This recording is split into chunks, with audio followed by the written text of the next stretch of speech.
পৃথিবীর অন্যতম একটা আশ্চর্যজনক জায়গা হলো জেল। জেলে যখন ছিলাম তখনও আমাদের যে ফুড সেফটি ছিল, আপনার এত শতাংশ হলো আপনাকে মাংস দেওয়া হবে, সবজি দেওয়া হবে, এই বাটপাড়ার দল হলো ওইখান থেকেও চুরি করতো। এবার বুঝেন আমাদের ফুড সেফটি কোথায় আছে। তো আমাদের যখন আমি প্রথম দিন জেলে গেলাম, আমাদেরকে যে খাদ্য দেওয়া হয়েছিল সেই খাদ্যের মধ্যে হলো পোকা ছিল, যেটার কারণে হলো আমি একদিন খাইতে পারি নাই। এটা হলো প্রত্যেকে এই সাফারিংসের মধ্য দিয়ে যায়। তা আমরা যদি কৃষকদেরকে বাঁচাতে চাই, এই ক্লাইমেট চেঞ্জিংয়ের কারণে বাংলাদেশের সব কিছু ফেরত নিয়ে আসতে চাই, সরকার থেকে আমরা যথোপযুক্ত একটা অ্যাকশন প্ল্যান চাই, যে অ্যাকশন প্ল্যানটা সাউথ এশিয়ান স্ট্যাবিলিটির মধ্য দিয়ে যাবে। সাউথ এশিয়াকে খারিজ করে আপনি এই অ্যাকশন প্ল্যানটা বাস্তবায়ন করতে পারবেন না। এখন তো আমাদের পার্শ্ববর্তীতে একটা এসে পড়েছে নকল হিন্দু, শুভেন্দু অধিকারী।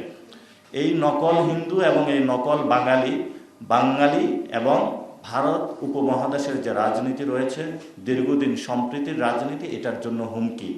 এই নকল হিন্দু তার শুধু ব্যবসা বুঝে কখনো মমতার দলে যায়, কখনো বিজেপির ছাতা ধরে।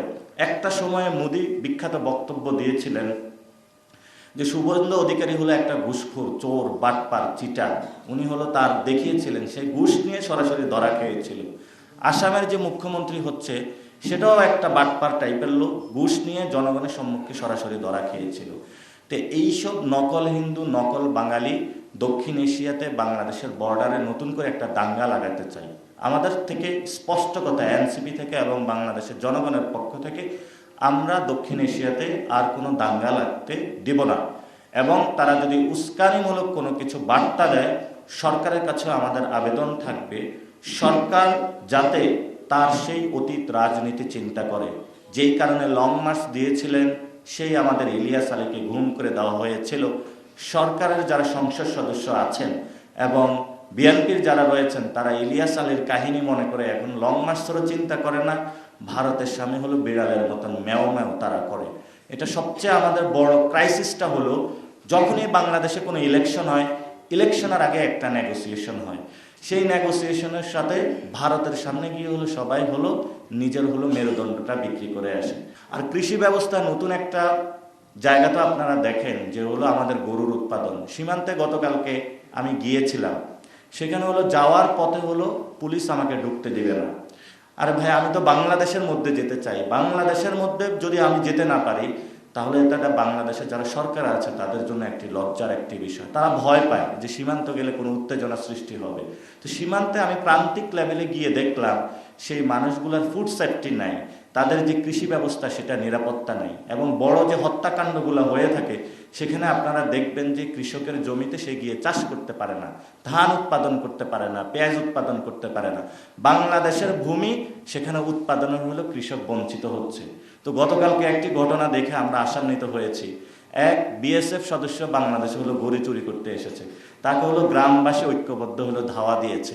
তো সামনেও যদি ভারতীয় এই ধরনের শুভেন্দু অধিকারী থেকে শুরু করে মোদির মতন চোর, বাটপার, চিটার যারা আছে, তারা যদি বাংলাদেশের মানুষের ক্ষেত্রে কোনো বাংলাদেশের অর্থনৈতিক, রাজনীতি এবং সংস্কৃতি যদি চুরি করতে আসে, তাহলে আমরা 18 কোটি মানুষ ঐক্যবদ্ধ হয়ে তাদেরকে দৌড়ানে দিতে হবে, যাতে সাউথ এশিয়া থেকে তাদের হলো নিশ্চিহ্ন হয়, সে ব্যবস্থা এই মানুষগুলো করতে হবে। লাস্ট যে কথাটা বলে শেষ করব, আপনারা অনেকক্ষণ ধৈর্য ধরে আছেন। এটা দক্ষিণ এশিয়া, বাংলাদেশ রাষ্ট্র স্বাধীনভাবে টিকে আছে, এটা পৃথিবীর অন্যতম একটা আশ্চর্যের বিষয়। এখানে পাঞ্জাবি আছে, মারাঠা আছে, উর্দুর মধ্যে অনেকগুলো সম্প্রদায় আছে, তেলুগু আছে, কেউ কিন্তু স্বাধীনতা অর্জন করতে পারে নাই। দক্ষিণ এশিয়ানে বাঙালি, মুসলিম একটা সম্প্রদায়, বাঙালিরা যারা স্বাধীনতা অর্জন করেছিল এবং বিশ্বের বুকে তারা টিকে আছে। ভারত সাম্রাজ্যবাদী আগ্রাসীর সামনেও তারা টিকে আছে। এবং আমরা তাদেরকে বলতে চাই, পৃথিবী যতদিন থাকবে, কিয়ামত পর্যন্ত আমরা টিকে থাকবো।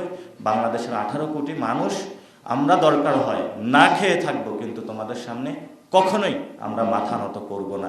এটা আমরা অতীতেও বলেছিলাম, ভবিষ্যতেও বলবো।